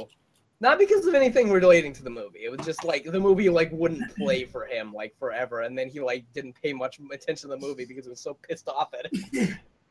Yeah, pretty much. So, Yeah, we'll have to watch that what one I'm again. getting out of this article that I'm reading is Alan Moore is just like, comic books are gonna comic book. Comic books are fucking dead. I tried to save them 50 years ago, but it didn't work. The 80s were a good decade for comic books. Everything else is trash. Instead, I'm just gonna make batshit insane documentaries now. All I'm gonna do is I'm gonna sit in my big ass house and like send death threats to Rob Liefeld some more. Won't kill myself. Every joke I make, man, you guys just don't. Sorry, I was looking up stuff about Alan Moore real quick. Anyway, let's move on. Okay. Just a big picture of Alan Moore's beard. What is the next topic? We have plenty of news articles here, but I'm not sure we're gonna have time to cover them all. Oh yeah. Well, let's just speed through this last piece of news. Okay. Valerian Huh? is Yeah. it did pretty bad here, but it's doing really well in France, Yeah, because look, Bassan. where Bassan is comes French. from. So Okay. And that's why. there's no like Oh, there's It's no basically- like actual numbers in terms of like dollar amounts, but 1.39 million tickets have been sold, which is a lot. I mean, let's think, you know, what, $10 a ticket. Well, that's the thing. I don't know what it costs in France. Yeah, but like, just hypothetically, if that were equivalent, that would be like, what, $31 million? something like that. Yeah, I don't know. Well, Just as an estimation, yeah. give or take. Well, I'll pull up the calculator. Okay. But yeah, and another 1.39 thing, times. Ticket prices are actually more expensive than that, I think. But Yeah. if we say $10, Then fuck it. That makes yeah, it that's easy. almost just shy of 14 million, which is not Okay. anywhere near their budget. Yeah. Anyway about So, it. Like, I don't know. What I think it is that I think the source material for Valerian is super popular in France. Which I mean, has either of you heard about this before? You heard about the movie. I have not, but Yeah, like same. of hearing about this movie, I did Look into it. I looked into it and saw Is that it there a was a comic? comic book that is Yeah. pretty popular that it's based off of, but Yeah, exactly. I don't and really that's- know. You know, And like I don't think it was super popular in the States. Is the thing. Yeah. I Well, think it was more right. popular in France. Like there was all of that like the I heavy mean, metal stuff that. it's kind of hard to say development because stuff. graphic novels are one of those things that can be relatively popular, but unless you're really into not DC or Marvel comics, like You don't know you much probably wouldn't have really heard of it unless it And has. that's my biggest problem with Right. those two bitches. Unless it had, well, I mean, you can't blame them for I mean, there's being also themselves, like but Dark Horse. Dark Horse is pretty well known. well, Yeah, I there's can blame Dark Marvel Horse and and DC for creating Image insane and characters. I think there's Vertigo. Yeah, Did Like- DC that's the one. did DC originally print Watchmen? Yes. Really? I didn't Yeah. know that. Yeah. Yeah. Alan Moore worked for DC. In fact, thought- Alan I thought Moore they wanted bought to. Alan Moore wanted to have like DC like superheroes in it, but he was told that he could not kill the Question. So he Really? made different So he characters. made Rorschach instead. Rorschach is literally supposed to be the That Question. makes so much sense. Yeah. Yeah. But I he mean, was like- told he was not allowed to kill the Question, so he made Rorschach so he could kill Yeah. him. Why didn't he just make Rorschach and then use other DC characters? Because the implication of what happened in the Watchmen was sort of that the characters had to have known each other and have a lot of history. So Right. I think at that point when he got the red light on including the Question, he just decided it would make more sense to make it like an alternate thing Right. anyway. Yeah. So, Which is kind of weird because at this point in DC Comics, they just like they could have just had Watchmen be like a side story if it happened more recently. It could have just been like a side, like like a non-canon alternate Like universe. a fucking red Well, sun sort of. The Like only thing fucking is they Red want Sun, they're bringing and to DC's credit, like I know that they probably should not pulled Watchmen into DC ever, but in its defense, it has been a while. Like, it's not like they did it really fast. They kind of did it after, 10 years or something? Yeah, I don't know, just like it could have happened way sooner and it didn't, so. Pretty sure that other than Dr. Manhattan, nobody actually has superpowers in that. Right? Basically. I mean, Night Owl is obviously... Does, the comic... Maybe in the... I don't think the comedian. I think the comedian... No, I don't mean the comedian. I think in the comic there were characters that didn't exist in the movie, so I don't actually know all of the characters. No. I don't think the movie. Okay. For all the shit that I give it, the movie was relatively close to the source material. Yeah, okay, so here's what it was. Adrian Veidt was the smartest man in the world. That was his superpower. Yeah, Dr. Manhattan did have, like, superpowers. Rorschach was basically just super strong. Night Owl was I don't think sort of Rorschach super was rich. super strong. Well, he was super, like, dexterous and angry. Well, Basically, yeah, he was the feels like pure question. anger The alone. question is... Yeah. He was just good at fighting. Yeah. And killing. Yeah. Scarlet Silk Spectre. Lady, Silk Spectre, thank you, also didn't have any superpowers. Yeah, but Silk she was Spectre. like the daughter of then comedian was like, he wasn't a guns. super soldier, but he was a soldier. Yeah, he was like He had the guns. youngest of the original Watchmen, and was like Yeah. the one that carried over. And Night Owl was taught by like Night Owl was the Batman. the old Well, yeah, he was taught by the old Batman.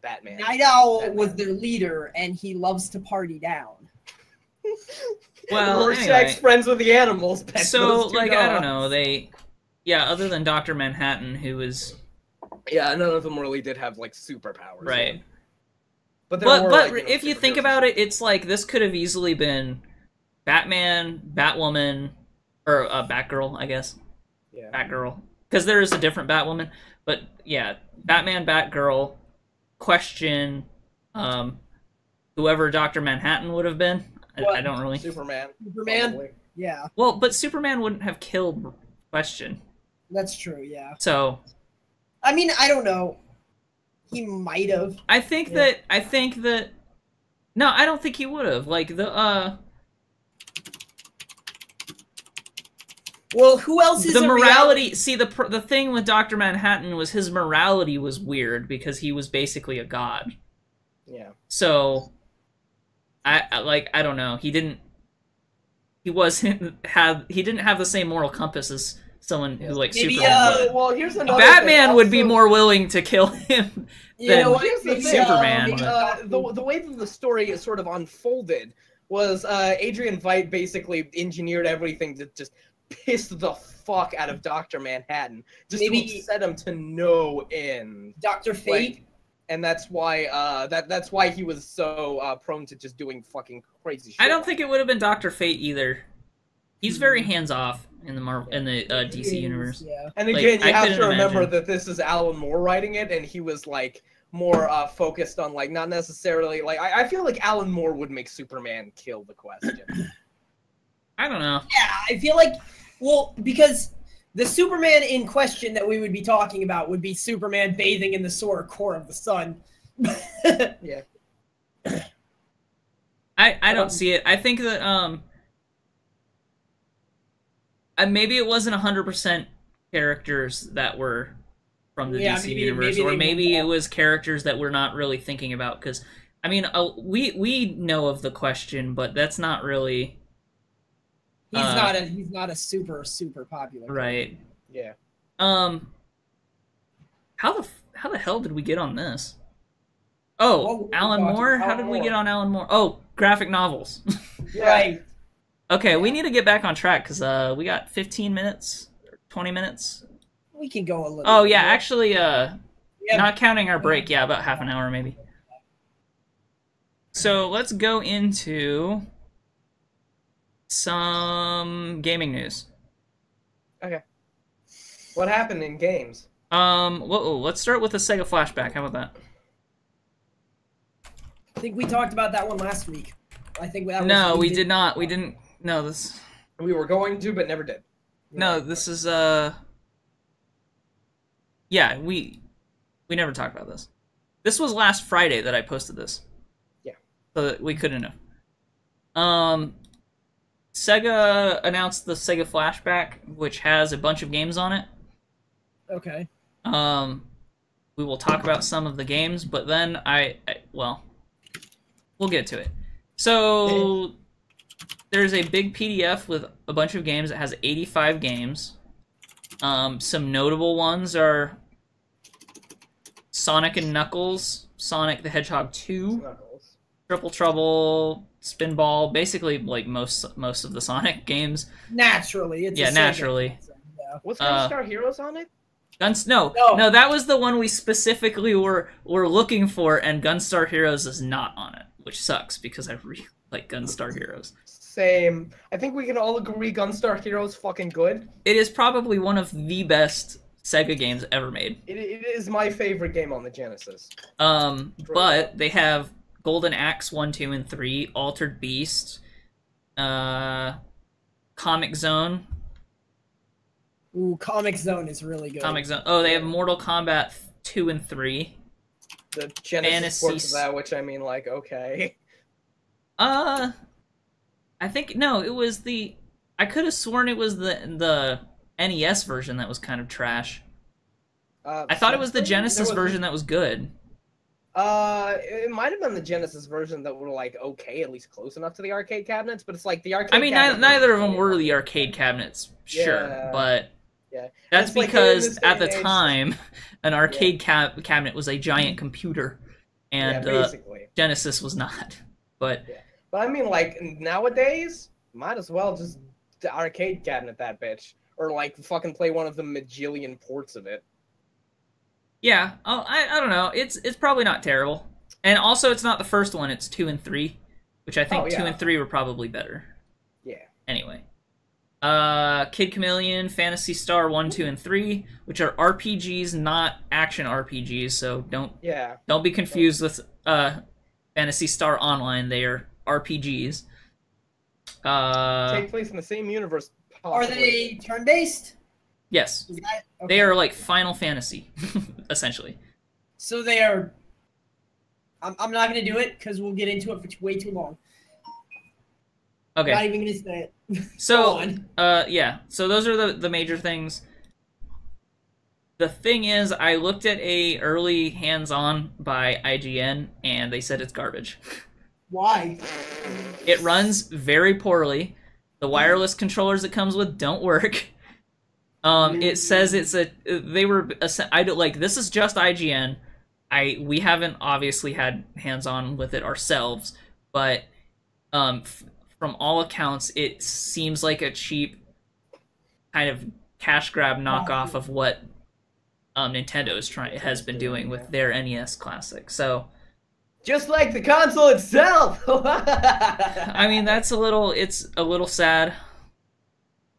Pretty sure that was the other way around. Pretty sure Nintendo killed Sega, but Sega was around. Well, not before Nintendo, but Sega. No, actually, I think it was PlayStation that killed Sega.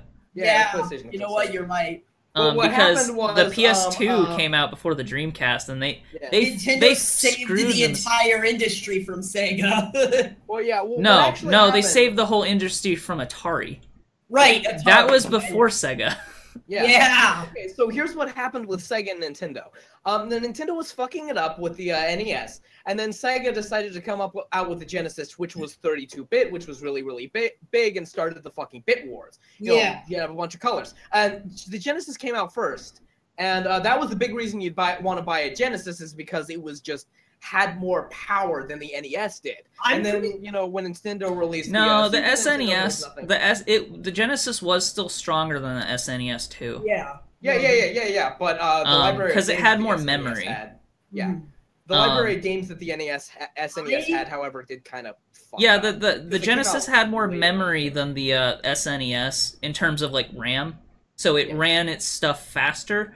The only problem was Blast processing, man. Well, Fucking Genesis blast didn't have as many good games, Yeah. like Right. top then- tier games. Whereas, again, Nintendo was a little bit less powerful, but had way better games. Yeah. So, And the thing is, like at the end of the Genesis's lifetime, what they were trying to do is they were trying to like put all of this fucking shit onto the Genesis, you know, the 32X and the Sega CD, all of this stuff that would sort of give it more life, but that stuff costs like $200 on its own, and no one. I mean, the wanted to whole buy thing. that I shit. mean, like we complain about console prices and stuff, but like their games were going for like $120 and stuff. Yeah, it So- was fucking crazy. Well, Like certain games, anyway. I don't know if I'm remembering this right, but I remember the Genesis was not that bad. Like, it didn't do that bad for itself. It did good enough. No, that the they Genesis released did another really well, console. and actually, Yeah. even It like was the Sega CD went okay. The 32X went okay. It was Sega Saturn that did poorly. Was it? I thought it was the Dreamcast. The Dreamcast literally bankrupted them. Yeah, Like that is what killed them. But the Sega Saturn wasn't successful either. So they went from the Sega Saturn to the Dreamcast, which screwed them. Like if it hadn't been like if the Dreamcast had come after a success, then Sega might still make consoles today. But instead, it came after the Sega Saturn, which like put the nail in the coffin for them. Yeah. right. And But the The Dreamcast was the Dreamcast initially. It was competing with the N64, right? The N64 came before the PlayStation 1, right? the NES came 64 came before PlayStation, but Dreamcast came after the PlayStation 1 and the PlayStation 2, I think. But I think it was early in the PlayStation 2's life cycle. Right.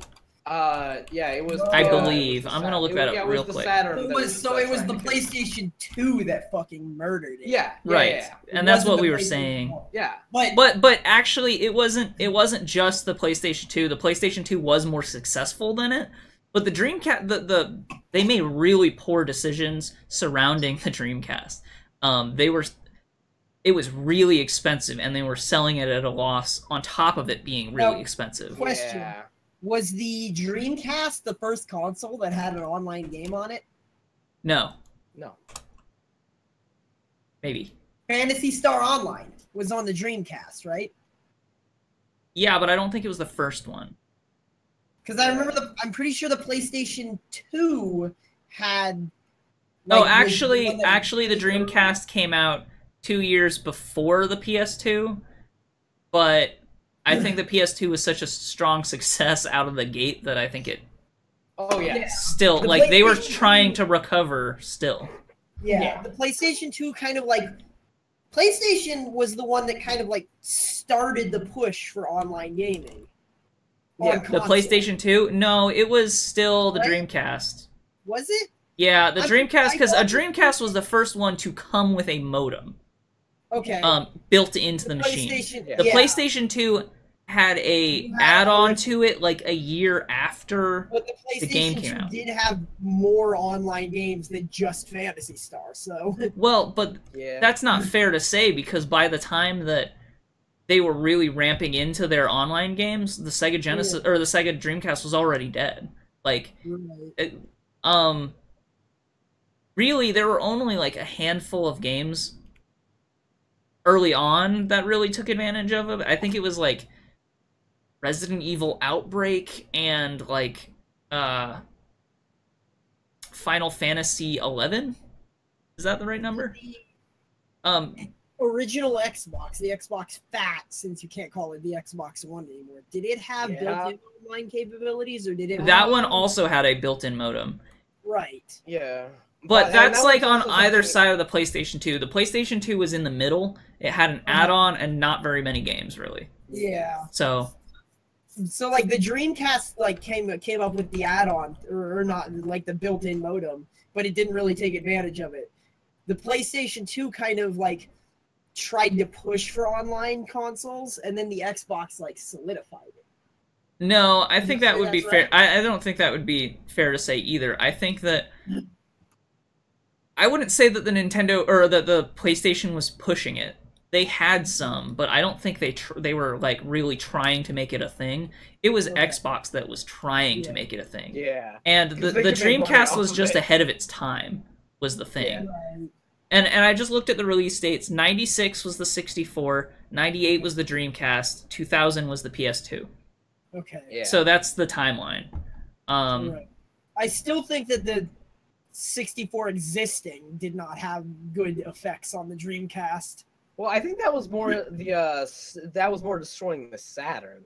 It was destroying the Saturn, but I don't know. Well, If they I mean, by the time the Dreamcast came in, it was really expensive and had less games than the 64 because the 64 had been out for 2 years. right, So, Yeah. I mean, it was the problem that always exists by having a 2-year head start. Same thing happened to the Xbox, the original Xbox.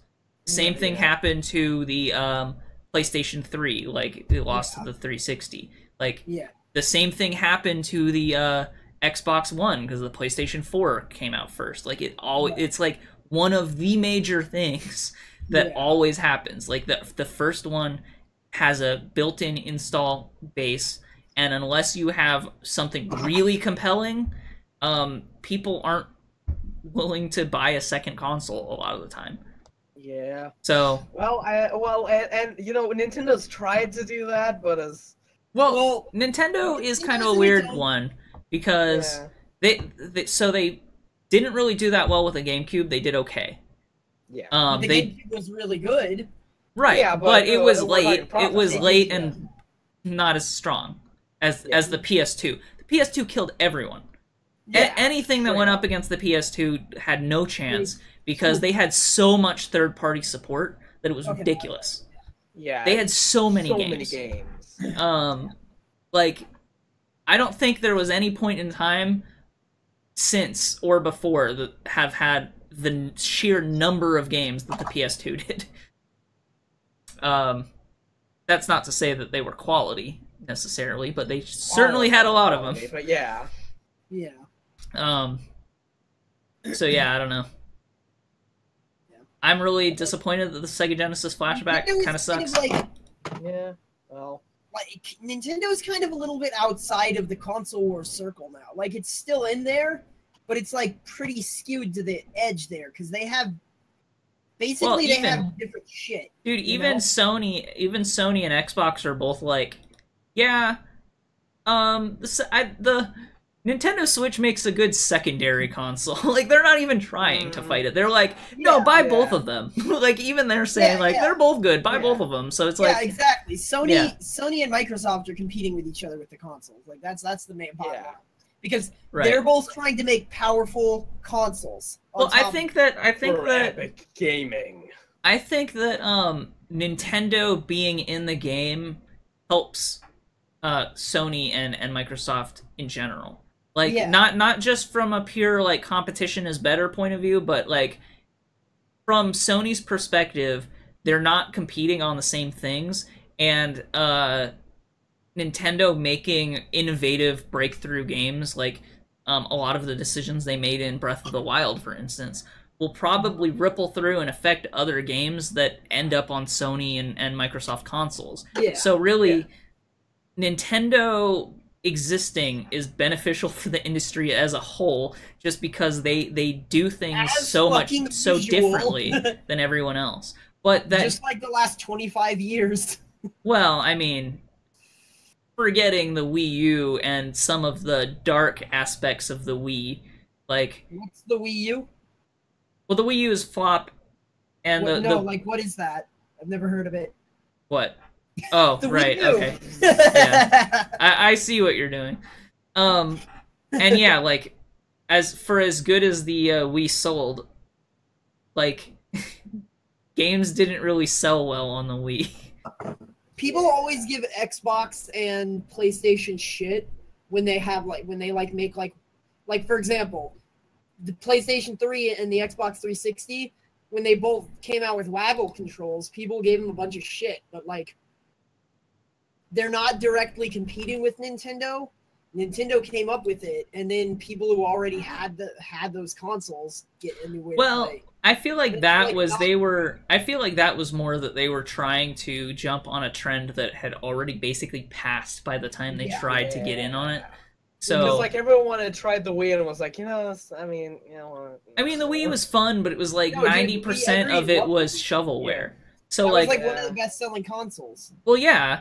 Of like ever. No, I know, and I'm not disagreeing with you, but in terms of game sales, like most people didn't really buy that many games on the Wii. Yeah, because I mean, like they all bought the Wii because they thought the concept was neat, but then when they actually tried it, right? You know, and like the Wii was, or the Wii was also the first console to have Netflix. Yeah. You had to order it through a CD, but yeah, you had to put it. You played it in the thing like a game, but yeah, it was it had Netflix, which at the time Netflix was like this new thing that old grandmas who wanted to play, like grandparents and parents and stuff who wanted to have easy access to Netflix, but also had the side value of giving their kids something to do, saw the Wii as a very like useful thing. Yeah. Plus, you could watch the videos of the Wii and like immediately be like, okay, that looks like fun. Like, but 90% of the games on that console were shovelware, like other mini games, kind of trying to emulate the Wii Sports. So like, also, Grandma could I can do my aerobics with this Wii exercise game. Oh yeah, Wii Fit. Wii Fit actually sold pretty well, I think.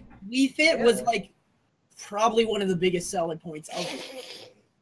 Well, it was kind of late. It was kind of late in the life cycle, and actually, I think coming out with Wii Fit is really what confused people with the Wii U. Yeah.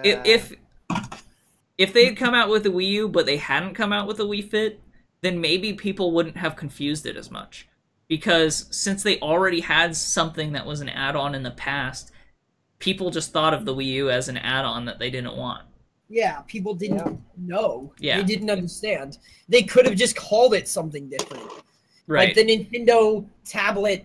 But we've talked about that over and over again. There's really no reason to go into it any further. I mean, that was what, 10 years ago now or something? Fuck, man. 85? Yeah, I don't...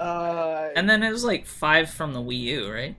Yeah. Shit. Anyway, let's move on, because we are running out of time here. Okay. So let's go just quick. I'm just gonna we'll do rapid fire for the rest. Okie dokie. So just real quick, the piggybacking off of our conversation about Pokemon Go last week. Class action. There is a class act. Well, I don't know if it's. It is. I definitely know that. I know that. Okay, well, there is last night and talked about it. Well, I think class action is actually a little bit different than a lawsuit with multiple plaintiffs, but... Right, but they are doing, like, they have made it into a class action lawsuit. Well, either way, people are suing Niantic for travel funds and other damages, maybe, probably, related to the Pokemon Go Fest just not working and being a waste of time and money. I have very mixed feelings about that. I think, okay, people obviously wouldn't have bought their plane tickets to Chicago if it weren't for Pokemon Go Fest, right? They never would have done that. But is Niantic responsible for reimbursing their trip to Chicago? They still took a trip to a different place on a plane. That's what they paid for. Like, they already reimbursed all of the the tickets to Pokemon Go Fest and stuff, and extra. Yeah, like, I think that I don't really know the legal aspects of this because I am not a lawyer, and neither of us are. But like, I think that you can kind of sue for anything. So maybe this is something that they will work. Personally, I think that these people probably shouldn't be suing, and I think it is bad because it might have a chilling effect on other companies from doing similar things like this. At the same time, Niantic did screw up in a major way. They screwed up really so, bad. like, I don't know. Like, I also have mixed feelings about it. Yeah. I'm pretty positive on the whole suing thing just because it makes this a bigger shitstorm, and I love shitstorms so much. Like, okay, I love it. if I drove down to San Diego Comic-Con and then suddenly Comic-Con was canceled, which it never happened. It's Comic-Con. Well, any convention, right? Even a smaller convention, like there's been, I don't know. Would I then be able to sue them for the gas that I spent to get there? No, I still went to San Diego. What about DashCon, right? The Tumblr convention. Like that one, people definitely got screwed out, and they lost their hotel rooms. Like they didn't even get to stay the whole time because the hotel rooms were dropped halfway through because the whoever was organizing it didn't pay the hotel for the block of discounted hotel rooms. So like I don't know, like Niantic is involved less in this than other conventions. So like should they be responsible? I don't really think so, but what they said was, "Hey, we're hosting an event in this location, come." It's not like they like with DashCon, they paid for a block of reduced cost hotel rooms, and then the hotel kicked people out. So that is their fault. They couldn't pay for the hotel rooms that they paid for and guaranteed people they would have. So I am agreeing with you that I think that it is less at least from my perspective, it seems like less of Niantic's problem that people were upset. I don't know. If I had paid for a plane ticket to Chicago and went there for Pokemon Go Fest, I'd be pissed as hell. I'd be absolutely fucking. And I think we're saying the same things. I don't want to spend a lot of time on this, but yeah, like it sucks. I don't really think they should be suing. Also, class action lawsuits are dumb because, like, the problem with class action lawsuits is it's more about doing damage to the company than it is about recouping any funds. Because that's why I'm a little bit unsure if it's actually a class action lawsuit, because class action lawsuits don't give you that much money. What ends up happening is these people might get like $5. Everyone who showed up might get $5 because like when you have that many plaintiffs against a company, the government can't, or like the court system won't penalize the company so hard that they go out of business usually. So in a class action situation, it is going to be not even close to the amount of money that they've spent to get there. So, and I don't think it'll even be held up, and it is a proportion of like how much of it, like of Niantic's fault is it that they, like that they went there in the first place. You know what I mean? Like I don't know. And one of the things, and the real difference between whether or not you can do this and you can't do this is how good your lawyer is. That's it. Yeah. And Niantic is a large company backed by Google, so. Yeah. That's one reason that people do a class action lawsuit instead of an individual lawsuit, because people can't afford to hire a good lawyer by themselves. Well, still. Class action, that's different. But still, like, the court system might not want to penalize Niantic that much, and class action lawsuits are mostly just about penalizing people for doing harm. So, like, I don't see this really amounting to much damage for the Niantic, and I don't really see people getting that much money back. Maybe they get $20, maybe they get $50 for their plane tickets. It depends on if they care, actually. Like, I received a letter from a class action lawsuit against UPS because I worked for them for a month. I got $25, right? Just. Well, regardless. It sent it back. I mean, that's always the issue with class action lawsuits, but even still, it's not going to be a large amount of money. It is going to be like $20 or maybe $50. You know what I mean? Like, it's not going to be that much. So, moving on.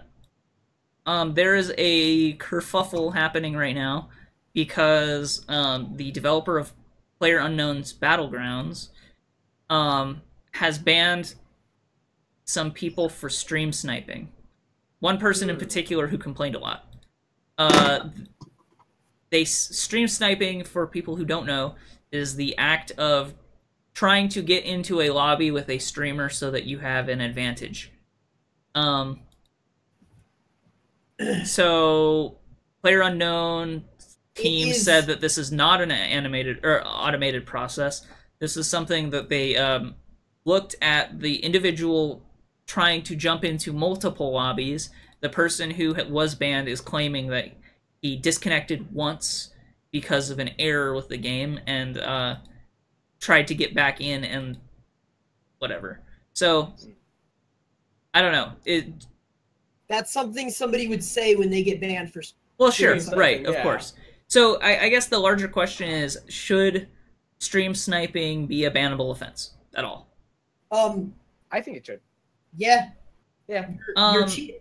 I mean, it gives them an advantage, but at the same time, streamers are essentially allowing this to happen by broadcasting it themselves. Yeah. I think that streamers should have to be responsible for making sure they don't get stream sniped. But I think that banning somebody for stream sniping is plenty fair. It's cheating. It is. Like, you're using outside sources to gain information. You're using an outside source to gain more information about the game than other players have. Yeah, it's cheating.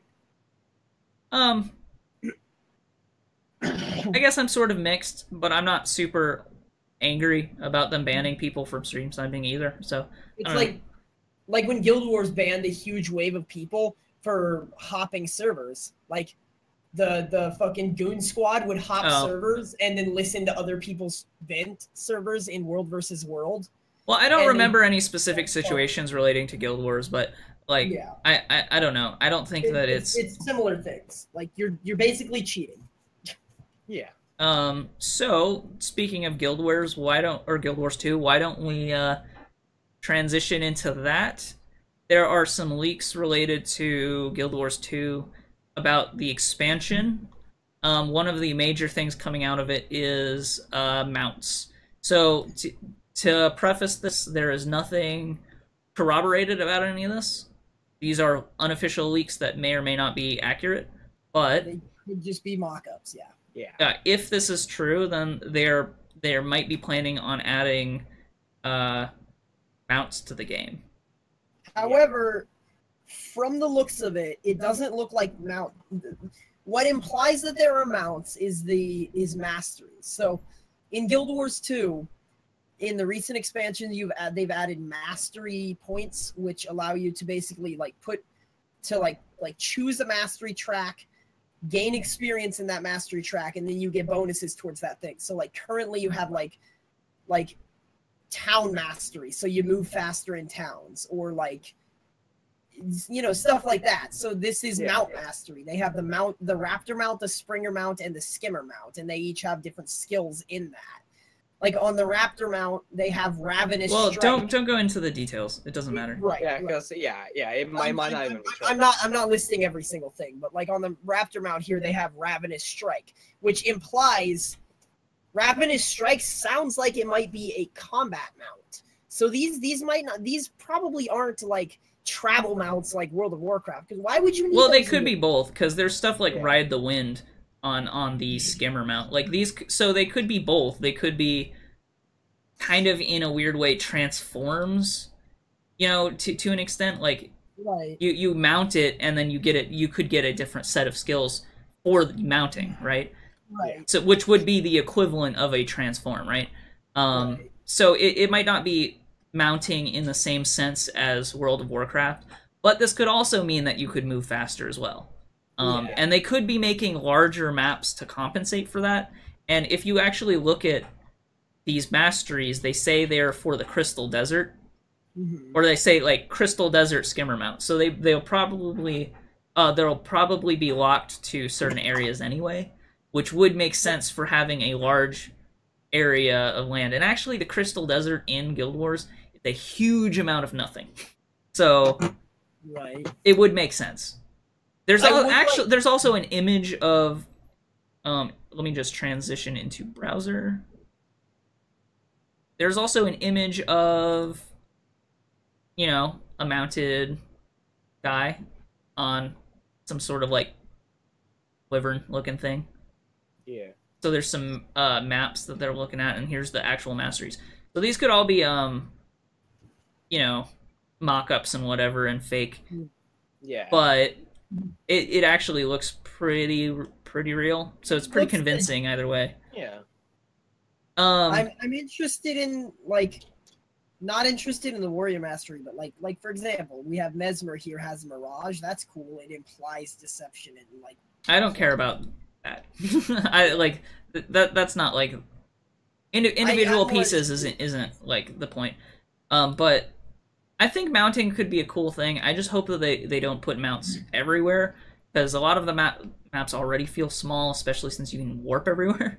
So adding mounts to some of the older maps would kind of not be fun, I think. Yeah, and at this point, you can fly everywhere practically. You can glide, like Well, you can glide, but you still need to be up high. Yeah. And there's not a whole lot of maps where you can get up high. But there are a few. So yeah, I hope this goes well. This is actually some kind of cool news about Guild Wars 2. Yeah. Which we haven't gotten a lot of. Yeah. For Honor is getting dedicated servers. So if you didn't know, For Honor had peer-to-peer networking. So like 4 players, for instance, would be peer-to-peer connected, and that led to a lot of lag and dissociation with multiple people, and if someone left, then they would migrate the host, and it caused a lot of problems, and it's a part of the reason why a lot of people are saying like 90% of the player base is left For Honor. That's not to say that For Honor is dead, because that game sold insanely well, but yeah, but I feel like a lot of people fell off of it. Yeah, 90% of the player base fell off, essentially. Yeah. I played a shit ton of For Honor for a week, and then I just totally bounced off. Do you own it? I do not think... No. Yeah, I played it during the beta, which is not exactly the same. same thing. I do not believe that For Honor's biggest problem was server issues. I think that it was a major problem, but I don't think it is the biggest definitely. problem. Yeah, that would make the game much more unenjoyable, but I feel like the bigger problem was just, as a lot of PvP games is, just the player base. Yeah. Just the player base and how they acted in games, basically. I don't even think it's that, because there's a lot of games that have, so you're like moving farther and farther off your camera. Really? Oh, I'm sorry. You're like slowly scooching. You're like half of a head for it's over 6 while. o'clock. I'm getting slowly moving the fuck out of frame. Bye, guys. Huge. So anyway, but yeah, like I don't think that was the major problem with For Honor. I think the major issue with For Honor was that it was essentially a fighting game, and nobody really knew that going into it. And the more you played, the more you realized how similar to a fighting game it was. And people who like fighting games quite a bit would probably be really annoyed if there weren't dedicated servers and it was peer-to-peer. So it's like a lot of the people that they netted in just from the advertising bounced off of it. Yeah. And a lot of the people who stayed were upset because there were no dedicated servers. I do not like fighting games. I enjoyed For Honor for just the 1v1 matches, which is weird because that's the thing I don't like about it. Yeah, that would be that seems like it would be the opposite, right? Yeah. I hated everything else about the game. Like, especially the clash mode was like the worst fucking thing. Like, you were supposed to go there and kill the little tiny units, but it's like everyone just wanted to fight. Yeah, everyone just wanted to fight, so like people would be fighting. And then most maps were like capture point, or I actually liked the what was it, 4v4 elimination mode. Yeah, I think that was like the game was built around that. I think it was built after around the clash mode, which is a shame because it was garbage. Yeah. But I actually liked the 4v4. A lot of people liked the 1v1, but I actually liked the 4v4 because I thought it was fun to have multi-person fights, even though a lot of those fights went one person sneaks behind you and kills you all from behind. But I heard that more recently. I heard a little bit about For Honor, like people bitching about the comeback mechanic. If you get beaten up too much but you don't die, you can basically do a guard break on everybody, and then you can just kill both of them. I don't know. So I don't really know that much about For Honor, honestly. Yeah, I know that played the beta. I think a lot of people are complaining about the cash shop too. That it was essentially impossible. Not only was it like basically impossible to unlock all of the characters because of how slow it went, but also it was incredibly prohibitively expensive to buy everything in the cash shop. Yeah. So, I think they have adjusted that as well, but I don't really know because I don't play it. right. Same. Something I do play, Overwatch, is increasing penalties for bad behavior. Thank God. Yay! It is kind of nebulous, and they don't really say exactly what they mean, but it sounds like they do want to discourage people from intentionally griefing, intentionally feeding, intentionally like losing and harming other people's in the game. So maybe they'll don't do Wood League this time. Maybe, yeah. But yeah. Yeah. And just generally like abusing people in chat and in voice and stuff like that. Yeah. And good. I mean, I think we can all agree good. Yeah. Yeah. People are upset that they're going to be banned, but those kind of people are jerks. Probably. Yeah, exactly. Yeah. So Like people are, oh man, I fucked it up. I looked the wrong way. Okay, good. Fell on this side of me. Player Unknown's Battlegrounds. We probably should have talked about this earlier, but they now hold the peak player record for any non-Valve game. Yeah, They peaked third under Dota 2 and CS:GO. Yay! Good for them. So that's cool. How long ago did they pass TF2? I wonder. Probably about the time Overwatch came out. I think they probably peaked above CS:GO, but they're probably not staying consistently over them. Yeah. There was a top 10 list, but I didn't really look at it. Yeah, nothing's really. It's gonna be really fucking hard to peak above Dota 2 Yeah. at this point. Valve has put so much money into it for one. Well, and keep in mind that this isn't like a regular thing. This is like peak time, so it's like the absolute highest that it's ever been. Yeah. The absolute highest that PlayerUnknown Battlegrounds has ever been will probably not be the highest, or above the highest Dota 2 has ever been, because I think that also counts spectating the tournaments in client. Yeah. So, if you are running the client and not playing a game, it still counts you as playing. yeah. So But then it also does for PlayerUnknown, but there's not anything to do in PlayerUnknown except right. Well, in Dota 2, spectating a tournament, a major tournament, is a thing that would be count as playtime. So yeah. Also, it'll probably never pass Dota. Nothing will probably ever pass Dota 2. CS:GO is possible. Could happen. I think it could pass CS:GO. The main reason I think it won't pass Dota 2 is because Dota 2 is free. Uh-huh. PlayerUnknown and CS:GO costs the same amount of money. Yeah. Well, except CS:GO's also been on sale for like nothing over and over again, but Yeah. so I mean CS:GO still has kind of an advantage.